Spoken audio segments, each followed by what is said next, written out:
Shalom bien-aimés, je m'appelle Edith Gay. Bienvenue sur cette plateforme Le Réveil des Héroïnes. Que le Saint-Esprit te localise, qu'il dispose ton cœur et qu'il te fasse du bien. Nous sommes jeudi et pour ce jeudi, nous entamons un nouveau TCM, tout sur le célibat et le mariage. J'aimerais souhaiter la bienvenue à toi qui écoutes pour la première fois nos messages. Et je t'invite à t'abonner sur notre page YouTube, à nous suivre et à bénéficier vraiment de la grâce que Dieu nous communique chaque semaine par les différents messages. Bien-aimés, pour ce jeudi, nous allons poursuivre toujours le grand thème qui parle de la confiance. Mais cette fois-ci, nous allons parler aux célibataires. Je vois une célibataire qui est contente là où elle est. Elle va dire, enfin, on parle de moi. Que Dieu te bénisse. Et que Dieu te localise, te donne de rencontrer l'homme qu'il te faut. L'homme qu'il te faut. Bien aimé, vous savez, le mariage, c'est comme porter des chaussures. C'est pourquoi il y a une vieille tradition en Israël qui va utiliser des chaussures pour symboliser un peu le fait de relater le mariage, c'est-à-dire le fait d'accepter, de consentir ou non par les chaussures. Rappelons-nous de l'histoire de Boaz et de sa dulcinée quand il avait demandé à ce frère s'il voulait prendre Ruth, mais le frère ne voulait pas. Ils ont utilisé des chaussures pour symboliser cet acte, montrant le refus et l'acceptation le refus du frère et l'acceptation de Boaz pour prendre Ruth comme épouse. Donc les chaussures symbolisent quelque chose. C'est pourquoi j'ai parlé à quelqu'un dans tes songes, dans tes rêves. Dieu peut te parler concernant le mariage en illustrant des chaussures, en illustrant des choses. En tout cas, il y a plein de choses, plein d'objets qui peuvent illustrer le mariage. Toutefois, Dieu a ses voix, il a une manière de communiquer que chacun d'entre nous doit détecter selon l'intimité que tu as avec le Seigneur. Dieu a une façon de te parler certainement et quand tu vois quelque chose en rêve, tu peux savoir de quoi il s'agit. Alors, j'aimerais te dire ceci. J'aimerais te dire ceci aujourd'hui. Le thème de ce TCM est femme célibataire. Fais confiance à la volonté de Dieu concernant ton futur mari. Oh là là! Femme célibataire, fais confiance à la volonté de Dieu concernant ton futur mari. Bien-aimé, il y a une histoire de la Bible très attrayante. C'est la rencontre de Rebecca avec le serviteur fidèle d'Abraham.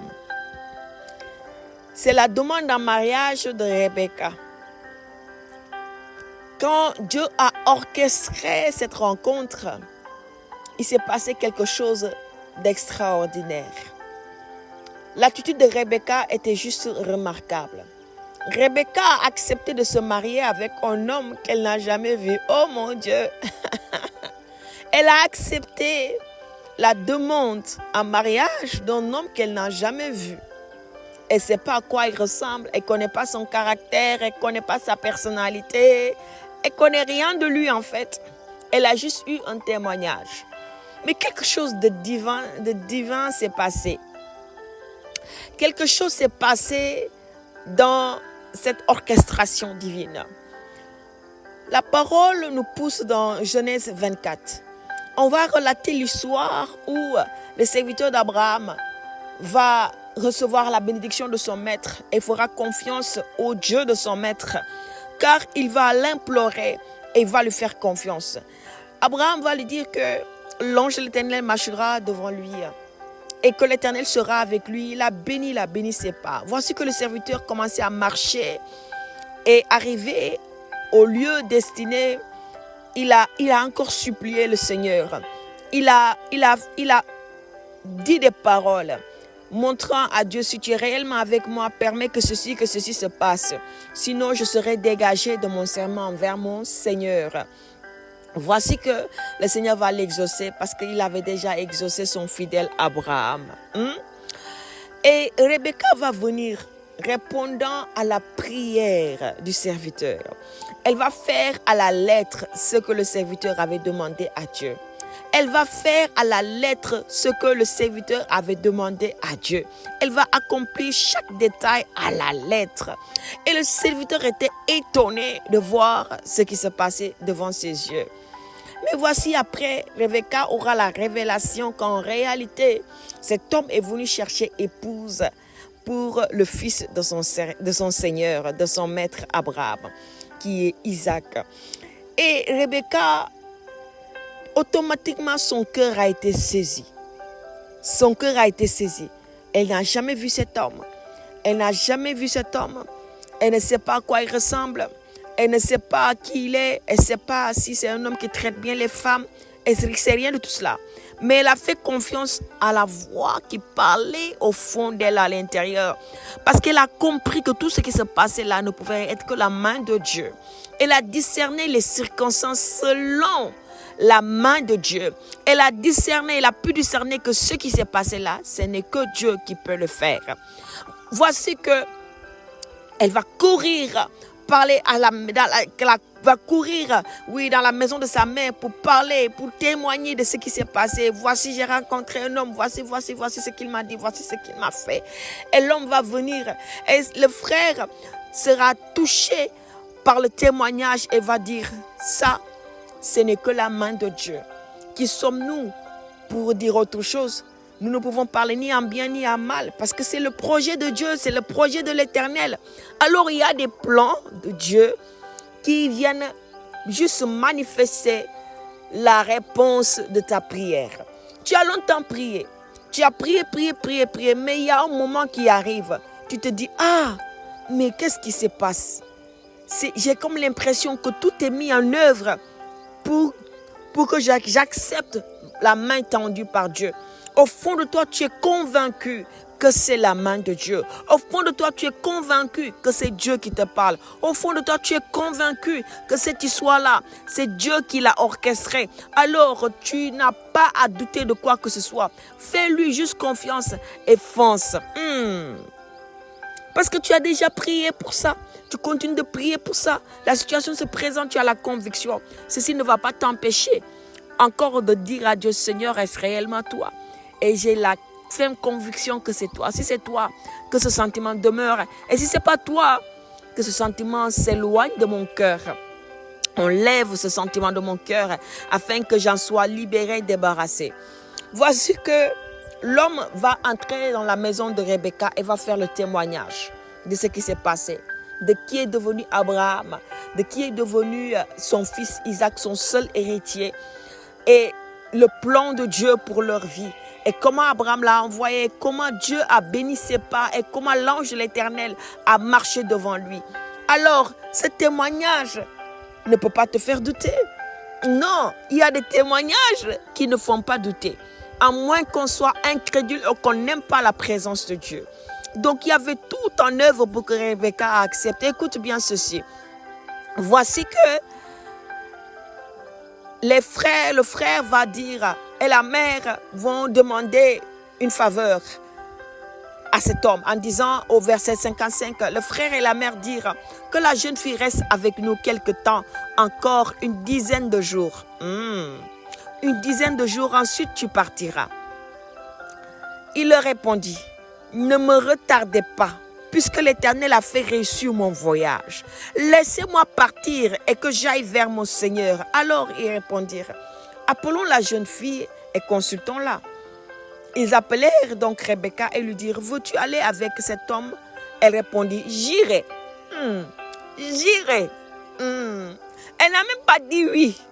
Elle n'a même pas dit, je pense que oui. Elle n'a même pas dit, laissez-moi un peu de temps, je vais réfléchir. Elle a dit, j'irai.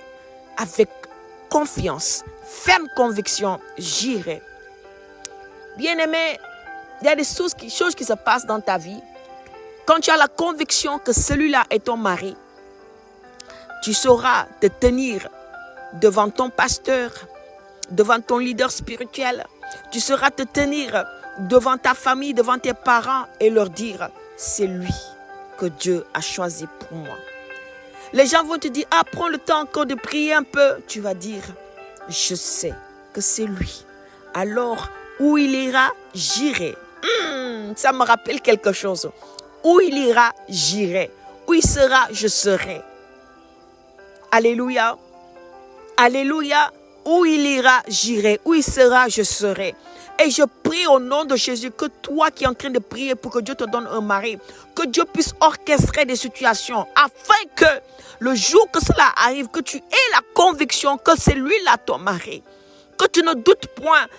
Et quand les gens veulent venir mettre une mauvaise semence dans ton cœur, le doute dans ton cœur, toi tu as appris à faire confiance à Dieu, à son plan, et tu vas dire c'est lui. C'est lui que Dieu s'est choisi pour moi. Alors, personne ne te convaincra du contraire. Il y a les gens qui sont passés à côté de la volonté de Dieu. Il y a certaines femmes, un homme qui a été envoyé par Dieu vient, leur demande un mariage. Et la femme va dire ceci, laisse-moi réfléchir, je vais prier. C'est bon, c'est légitime, c'est même normal d'aller prier. La femme va prier, mais pas avec conviction. Elle avait déjà des préjugés dans son cœur.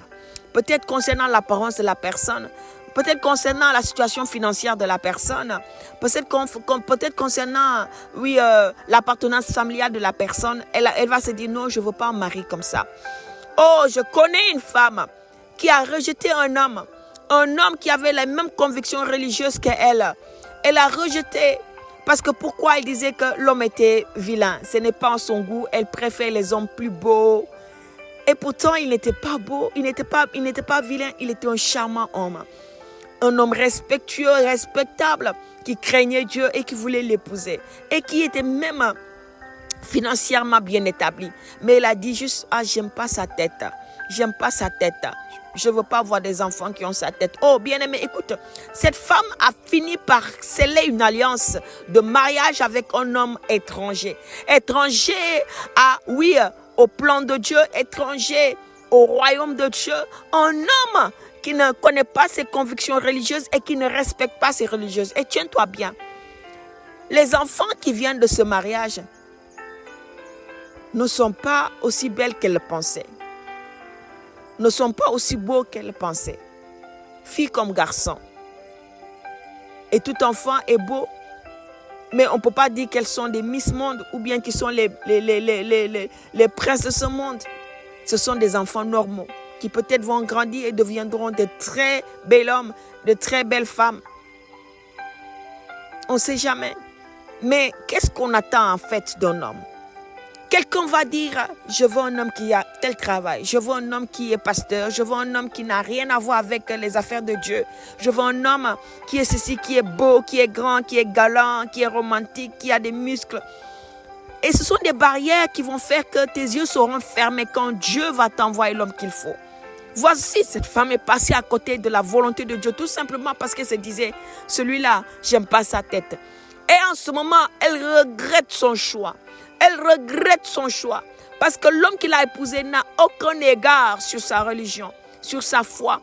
Et cet homme-là même a tourné la tête ailleurs. Elle n'est plus seule dans son ménage.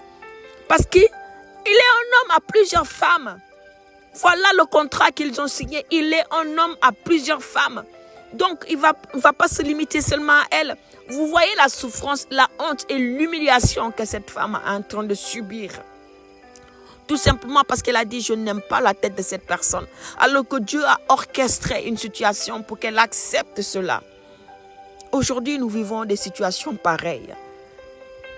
Jeune femme, femme mature, célibataire, peu importe toi qui aspires au mariage, tu dois pouvoir discerner la volonté de Dieu.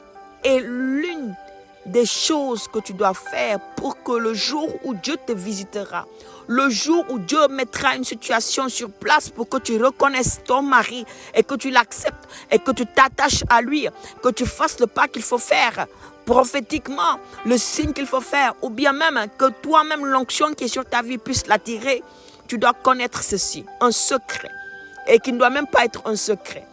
C'est l'intimité avec Dieu.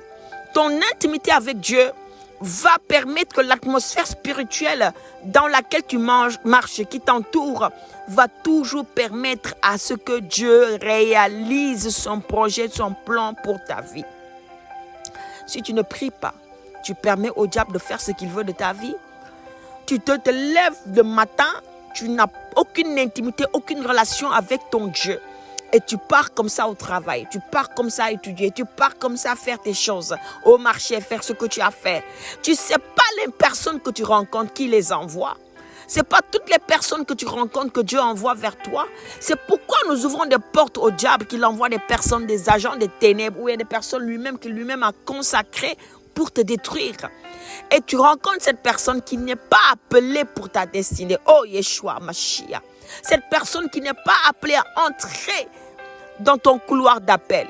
Cette personne qui est un instrument diabolique, un pion pour te détourner, pour te faire souffrir, pour te détruire, parce que tu n'as pas prié. Parce que tu n'as pas prié, donc tu ne sais pas saisir les occasions de Dieu et tu ne sais pas rejeter les occasions du diable. J'aimerais dire à quelqu'un, apprends à discerner la volonté de Dieu dans la prière. Parce que Dieu ne va pas tout le temps te parler en songe. Rebecca, Dieu ne lui a pas parlé en songe. Rebecca, Dieu n'a pas parlé ouvertement à vive voix avec elle. Mais elle a discerné la situation. Elle a pu discerner que cette situation-là est orchestrée par Dieu. Son cœur était déjà disponible, disposé à accepter la volonté de Dieu. Parce que le témoignage que le serviteur de Dieu a fait était un témoignage divin. Il ne pouvait être que Dieu, ne pouvait qu'être le plan de Dieu. Parce qu'Abraham n'était pas n'importe qui. Alors Rebecca a eu fait confiance au plan de Dieu, les yeux fermés.